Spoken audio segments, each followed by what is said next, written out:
Hello friends, welcome back to my YouTube channel our solution. तो friends, आज की इस वीडियो में हम ईवीएस के पार्ट 2 को डिस्कस करेंगे, जिसमें हम ईवीएस के कुछ इंपॉर्टेंट क्वेश्चंस को डिस्कस करेंगे, इंपॉर्टेंट पॉइंट्स को डिस्कस करेंगे जो एग्जाम के पॉइंट ऑफ व्यू से बहुत इंपॉर्टेंट है। इससे पहले भी हम एक वीडियो में ईवीएस के कुछ पॉइंट्स को डिस्कस कर चुके हैं। तो आइए स्टार्ट करते हैं। आज की इस वीडियो में हम बात करने वाले हैं कुछ पेड़ पौधों के बारे में। सबसे पहले बात करते हैं हम क्रोटन के बारे में। यह पौधा यह बता देता है कि फसल को कब पानी चाहिए। इस पौधे को मुख्य फसल के साथ में बो दिया जाता है, यानी कि जो भी फसल मेन होती है उसके साथ में इसको भी बो दिया जाता है। इस पौधे की जड़ें ज़मीन में ज़्यादा नीचे तक नहीं जाती हैं, और जब इस पौधे के पत्ते मुरझाने लगते हैं तब हमें पता चल जाता है कि फसल को पानी की ज़रूरत है। आगे बात करते हैं बरगद के बारे में। तो यह भी एक विशाल पेड़ होता है और इसके जो छत्र का फैलाव है, इसकी जो टहनियों का फैलाव है वो बहुत अधिक होता है, और इसके छत्र को सहारा देने के लिए इसकी शाखाओं से जड़ें निकलती हैं, जिन्हें स्तंभ या फिर खंभा कहा जाता है। इस पेड़ में जमीन के भीतर भी जड़ें होती हैं। अब बात करते हैं केला के बारे में। तो केला एक पेड़ नहीं है, यह एक शाक है, क्योंकि इसका तना हरा और कमज़ोर होता है। केले के फल एवं फूल खाए जाते हैं। अब बात करते हैं नेक्स्ट हम निपेंथिस यानी कि घटपर्णी के बारे में। तो यह एक कीटभक्षी पौधा होता है, कीड़े मकोड़ों को खाने वाला पौधा होता है, और ये कीड़े मकोड़ों के अलावा मेढकों, चूहों एवं छोटे जीवों को भी खा जाता है। इसमें प्रकाश संश्लेषण होता है, परंतु नाइट्रोजन प्राप्त करने के लिए यह कीड़े मकोड़ों एवं अन्य छोटे जीवों का भी शिकार करता है।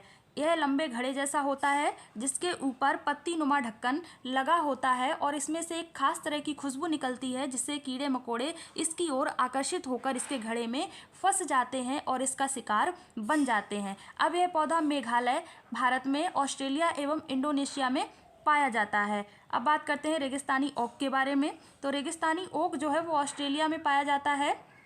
इसकी जड़ें बहुत गहरी होती हैं, परंतु पत्तियां बहुत कम होती हैं। इसके तने में पानी जमा रहता है। जब इस क्षेत्र में पानी की कमी होती है तब यहाँ के निवासी इसके तने के अंदर पतला पाइप डालकर पानी को निकाल लेते हैं और पीने के यूज़ में लाते हैं। उसके बाद बात करते हैं खेजड़ी के वृक्ष के बारे में। यह भारत के रेगिस्तान में पाया जाता है और इसकी लकड़ी में कीड़ा नहीं लगता है। इसकी फलियों की सब्जी बनती है और इसकी जो छाल है उसका यूज़ दवा के रूप में किया जाता है। इसे ज़्यादा पानी की ज़रूरत नहीं होती है। अब बात करते हैं हम आश्रय यानी आवास के बारे में।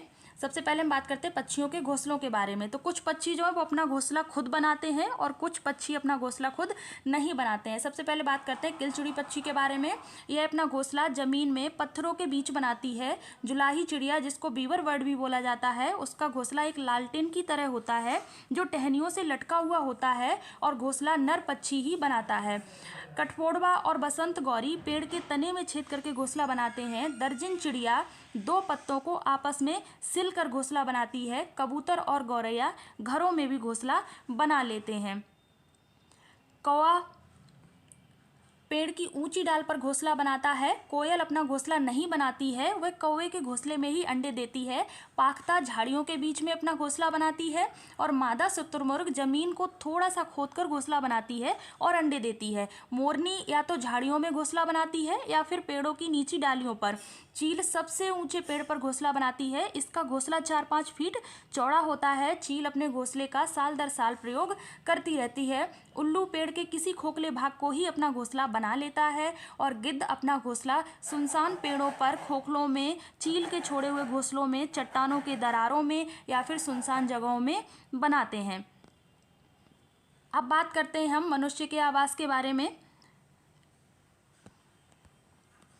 तो सबसे पहले बात करते हैं हम बांस या लकड़ी के घरों के बारे में। तो इस प्रकार के घर जो होते हैं वो उस क्षेत्र में बनाए जाते हैं जहां बहुत अधिक बारिश होती है। ये ज़मीन से 10-12 फीट ऊंचे बांस के मजबूत खंभों पर बनाए जाते हैं, ताकि बाढ़ आने पर घर को कोई नुकसान ना हो। इस प्रकार के घर जो है वो भारत के असम जैसे राज्य जहाँ बहुत बारिश होती है वहाँ पर इस प्रकार के घर बनाए जाते हैं। अब बात करते हैं पत्थर या लकड़ी के घरों के बारे में। तो इस प्रकार के घर पहाड़ी इलाकों में बनाए जाते हैं और इन इलाकों में बारिश भी होती है और बर्फ़ भी पड़ती है। इन घरों की छत ढलवा होती है ताकि बारिश का पानी या बर्फ़ नीचे गिर जाए। कहीं कहीं छत समतल भी होती है। पत्थरों के घर पर चूने की पुताई होती है ताकि कीड़े ना आए। ये घर 1 मंजिल के होते हैं या फिर 2 मंजिल के होते हैं। तो लद्दाख के लोग अपने घर की निचली मंजिल को सामान या जीव रखने के लिए उपयोग करते हैं। लद्दाख के लोग अपने घरों की छतों का उपयोग फसल, सब्जी आदि सुखाने के लिए भी करते हैं। तो इस प्रकार के जो घर हैं वो जम्मू कश्मीर, हिमाचल प्रदेश आदि में पाए जाते हैं। अब बात करते हैं हम बर्फ़ के घर यानी कि इग्लू के बारे में। तो ये घर बर्फीले क्षेत्रों में पाए जाते हैं और ये बर्फ़ के टुकड़े को जोड़कर बनाए जाते हैं। यह एस्कीमो यानी शिकारियों का एक अस्थायी निवास होता है। यह गुंबद के आकार का होता है और इसका प्रवेश द्वार बहुत छोटा होता है ताकि बर्फीली हवा अंदर ना जा सके। यहाँ पे आप पिक्चर में देख सकते हैं, इस तरीके के घर बनाए जाते हैं। उसके बाद बात करते हैं हाउस बोट के बारे में। तो हाउस बोट जो है वो एक लकड़ी का घर होता है जो हमेशा पानी में रहता है। इस घर में लकड़ी पर खूबसूरत नक्काशी पाई जाती है। ये 80 फीट तक लंबे हो सकते हैं। कश्मीर के हाउस बोटों की छतों पर लकड़ी की नक्काशी पाई जाती है जिसे ख़त्म बंद कहा जाता है। हाउस बोट कश्मीर में और केरल में पाए जाते हैं। ये टूरिस्टों या पर्यटकों के लिए होते हैं। अब बात करते हैं आगे डोंगे के बारे में। तो कश्मीर में पाए जाने वाले नक्काशी रहित हाउस बोट होते हैं ये। इसमें वहाँ के स्थानीय लोग रहते हैं और इसमें अलग अलग कमरे भी होते हैं। आगे देखते हैं टेंट के बारे में। तो यह लोगों का अस्थायी निवास होता है। इसे लोग कहीं भी लगा सकते हैं। यह अलग अलग क्षेत्रों में अलग अलग चीज़ों से बनता है। शहरों में गरीब लोग प्लास्टिक का टेंट डाल लेते हैं और कहीं कहीं टेंट कपड़े के बने होते हैं। पर्वतारोही के टेंट जो होते हैं वो 2 तह वाली प्लास्टिक सीट से बनते हैं ताकि उनको ठंड ना लगे। लद्दाख के चांगपा जनजाति के लोग याक के बालों की पट्टियों से टेंट बनाते हैं जिसे रैबो कहते हैं।